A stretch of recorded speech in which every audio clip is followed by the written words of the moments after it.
Ante todo, muchas gracias a los organizadores, a todos los oncólogos presentes. Muchas gracias por estar. Vamos a hablar de ER2, que es una patología bastante importante, porque es una enfermedad de la que menos se curaba, ahora es la que más se cura, y la fase temprana es determinante. Hay 4 estudios pivotales que han marcado la pauta de la adyuvancia en ER2.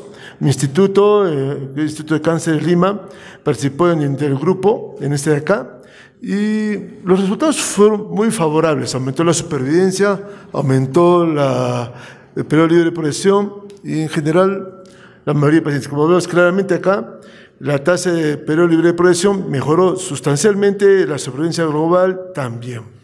Entonces, este es un modelo de éxito. Las mujeres que morían por esta enfermedad mejoraban su pronóstico y se curaban.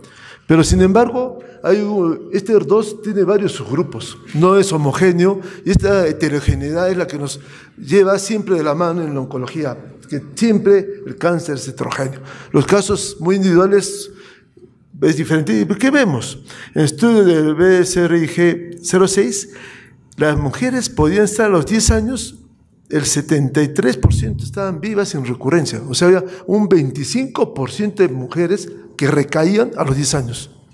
Y ahora vemos un estudio, el ERA todavía es más contundente, a 11 años, entre 10 a 11 años, el 20% con ganglios negativos recaen, pero si la mujer tiene 4 o más ganglios, 44% van a recaer.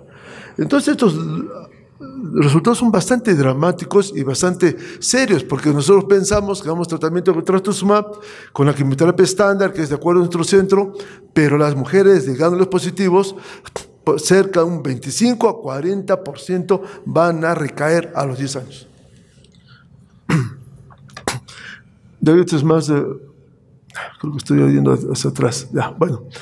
Pero sin embargo, existe el cáncer de mama temprano de bajo riesgo, que no necesita, tiene mejor pronóstico, y un cáncer de mama de alto riesgo que tiene, a pesar de ser enfermedad temprana, tiene un pronóstico como hemos visto. Y el cáncer de mama temprano de buen pronóstico es el estadio 1A, 1B. Y esto está bien determinado, porque los grandes estudios pivotales estaban enfocados principalmente a los estadios 2A hasta el 3A. Principalmente estaban enfocados a ese grupo. ¿Y cuál es el estadio? ¿Por qué es de buen pronóstico? Acá están los datos del estudio de Dana-Farber que presentó el doctor Eric Weiner, donde en estudios de metaanálisis de los estudios pivotales reconocieron un subgrupo de mujeres menores de 2 centímetros o 3 centímetros con ganglios negativos que tenían supervivencias muy altas. Y acá lo vamos a ver. Acá vemos el protocolo que hicieron. El estándar era quitar la gramicina, solo dar Herceptin con paclitaxel por 12 semanas en pacientes con tumores menores de 3 centímetros, principalmente casi todos eran 2 centímetros y que tuvieran los ganglios negativos. Los resultados salieron actualizados al año 2007 en San Antonio el año pasado y vemos que las supervivencias son bien altas. A 3 años, 98%, a 5 años, 96%, a 7 años, 93%. O sea, tenemos un grupo de bajo riesgo que necesita menos quimioterapia, no necesitamos darle gramicina, solo necesitamos darle paclitaxel con trastuzumab y vamos a esperar tasas de periodo libre de progresión de 93% a 7 años, o sea, 7% de recaída en el mejor escenario. Pero sin embargo, existe otro dato que también hay que determinar, es los receptores hormonales.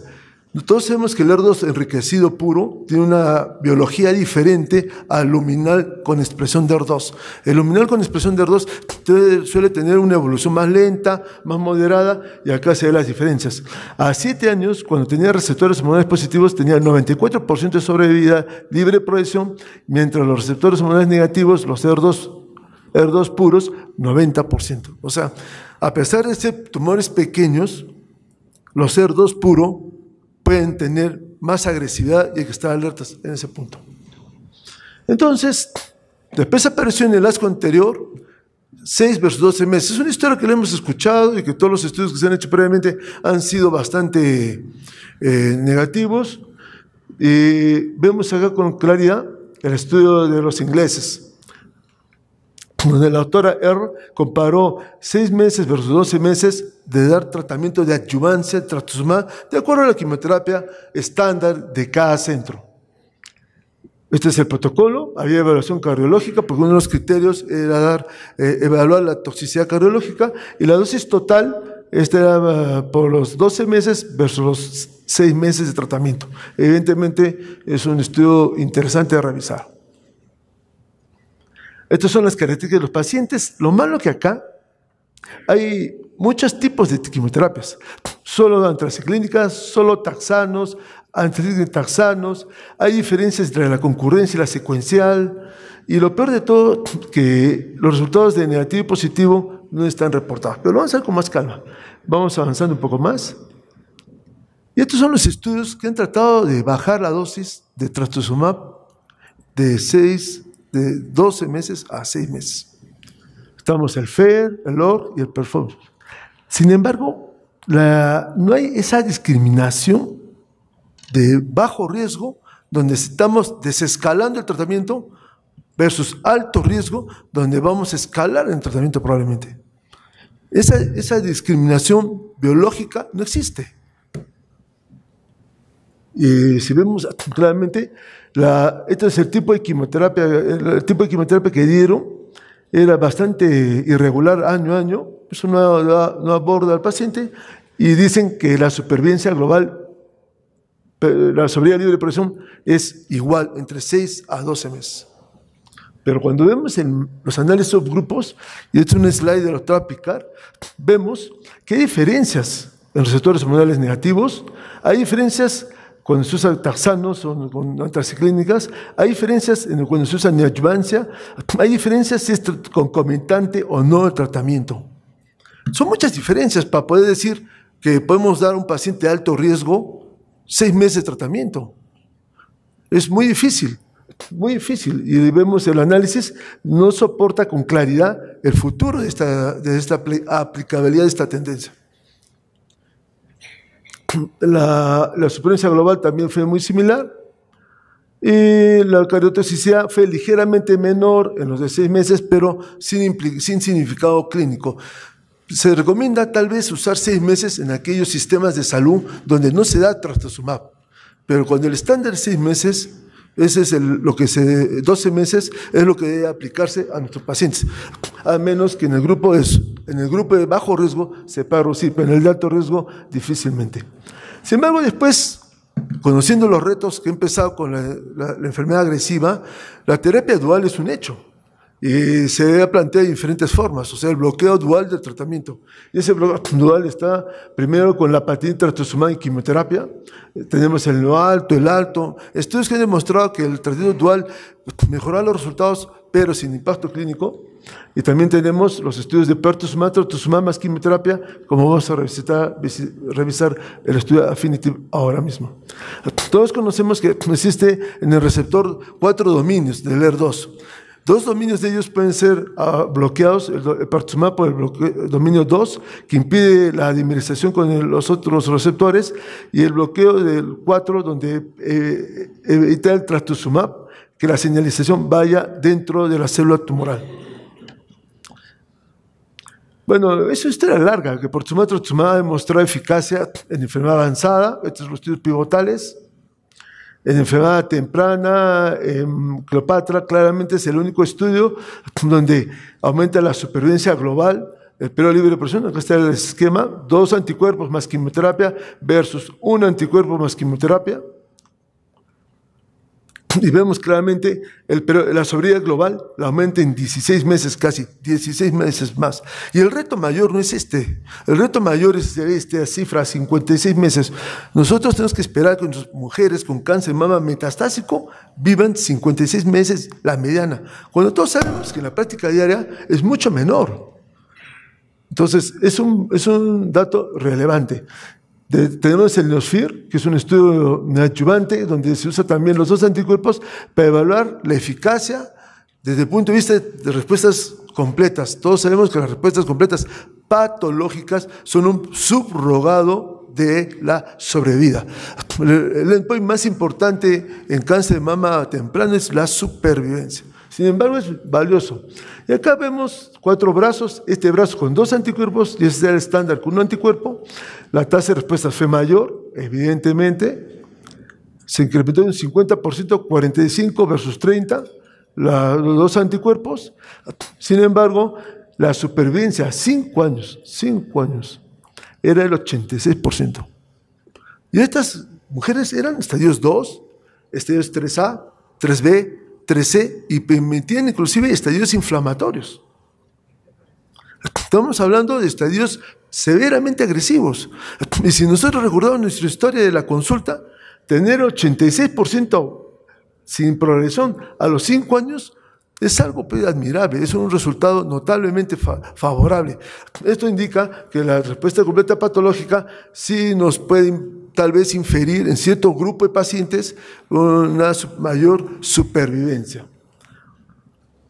Sin embargo, ahora entramos al estudio Affinity.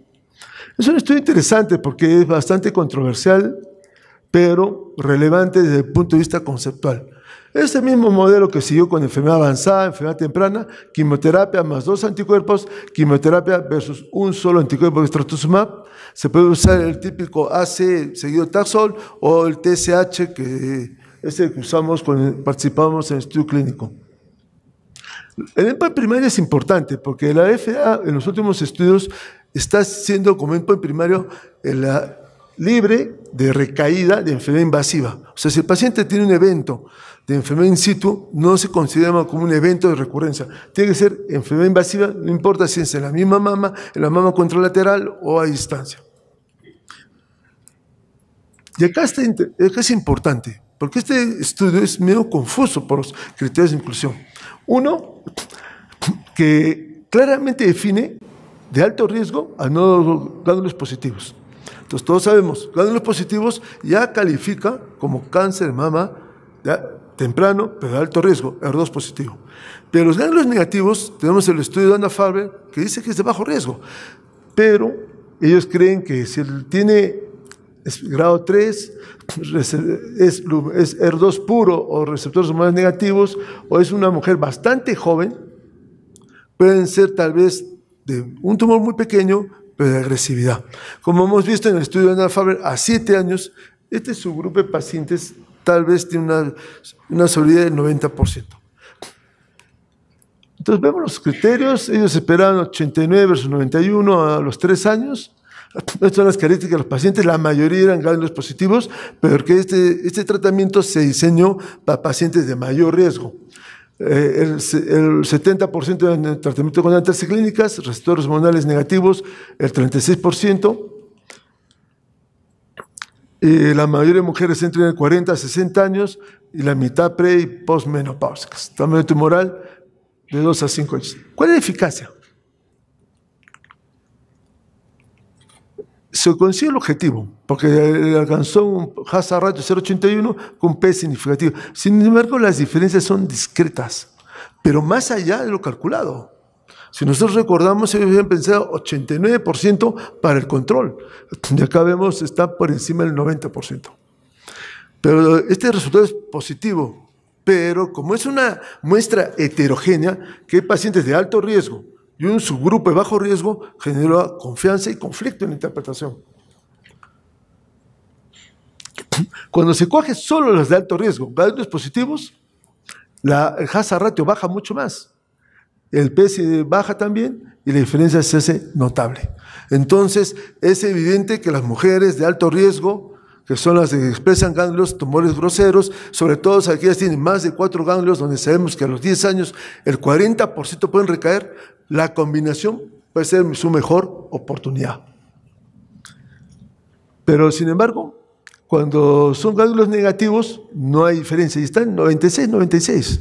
Lo que hemos visto con el estudio de Dana-Farber, que a los 3 años tenían 96% de supervivencia. O sea, tratar mujeres de muy buen pronóstico con 2 drogas, tal vez es sobretratarlas. Inclusive darles antraciclínicos, pues hasta sobretratarlas. Puede ser únicamente usar taxanos con tratamiento de trastuzumab únicamente. El otro tema es el tema biológico. Siempre hemos estado acostumbrados, a pesar que usamos drogas de medicina molecular, nos orientamos por las características anatómicas, tamaño del tumor, número de ganglios. Son variables anatómicas, pero cuando tratamos de usar las variables biológicas como un ER2 puro, nos cuesta más. Sin embargo, cuando el paciente es ER2 puro, y así el tumor sea pequeño, tiene riesgo de recaída, y acá vemos que baja hasta 88% a 4 años, y baja el hazard ratio 0,76. No todas las guías lo aprueban este parámetro, de que cuando el tumor es ER2 puro, puede haber recurrencia, así sea pequeño, más temprana, más agresivo, sí parece ser. Hay ciertos, los europeos, ahora vamos a ver, recomiendan la aprobación en este grupo de pacientes, las guías americanas no. Y definitivamente cuando son luminales, ER2, no hay diferencia. O sea, un tumor luminal de bajo riesgo no tiene sentido darle 2 anticuerpos, únicamente a los que tienen alto riesgo, como son el compromiso ganglionar y más. Y la mayoría de sus grupos tienen una tendencia a la combinación de tratamiento. La seguridad es bastante simple, todos la conocemos. Esta es la FEBI, o sea, la fracción de eyección del ventrículo izquierdo a través del tratamiento, no varía, no hay mayor toxicidad cardíaca, hay mayor diarrea. Todos hemos usado pertuzumab, sabemos que hay más diarrea, sobre todo si usan docetaxel, la diarrea se incrementa más. Con ciertos tipos de quimio, la diarrea es más frecuente, con adriamicina, taxanos, la diarrea es menos frecuente. Acá vemos claramente, TSH, 18% tuvieron diarrea importante, y mientras con las clínicas, 7%. La quimioterapia puede agravar el cuadro, y la calidad de vida es homogénea, o sea, dar un anticuerpo más no agravó la calidad de vida. Los endpoints primarios, el estudio consiguió el objetivo primario. Sin embargo, los que se benefician principalmente ganglios positivos y tal vez los que tienen tumores ER2 puro o enriquecidos. La calidad de vida es la misma y no hay inconvenientes. Acá está toda Latinoamérica, participamos en todos los países, entre México y Perú representamos la mitad de los estudios, de los pacientes incluidos en el estudio. Desafortunadamente Latinoamérica, como siempre, perfil bajo, representa el 5% de todo esto. Deberíamos estar cerca del 10%. ¿Cómo comprendemos el impacto de esta nueva combinación en la adjuvancia? ¿Cuál es su impacto real?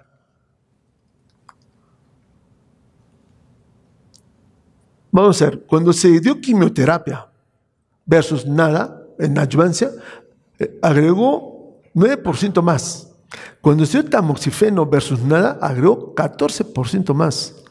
Cuando se agregó trastuzumab o Herceptin versus nada, agregó de 6 a 9% más. O sea, los estudios pivotales agregaban una gran brecha a favor del paciente. Pero cuando se agregó antraciclínicas en vez de CMF o agregar taxanos a la adriamicina, incrementó de 3.2, 3.6. Cuando se cambió a inhibidores de aromatasa a tamoxifeno, 3.6. Ya los valores son menores. Y esto genera que al final esta nueva combinación de 2 drogas a los 4 años agrega 1.7. Se calcula que a 10 años este hazard ratio debe bajar a 0.76 y el tiempo lo dirá. Y acá vemos las guías europeas principalmente, la de San Galen Lasco, la alemana consideran ganglios positivos y ER2 puro, y las americanas solo principalmente a ganglios positivos. O sea, las americanas fuertemente, yo creo que es donde hay mayor justificación y mayor potencia. Muchas gracias.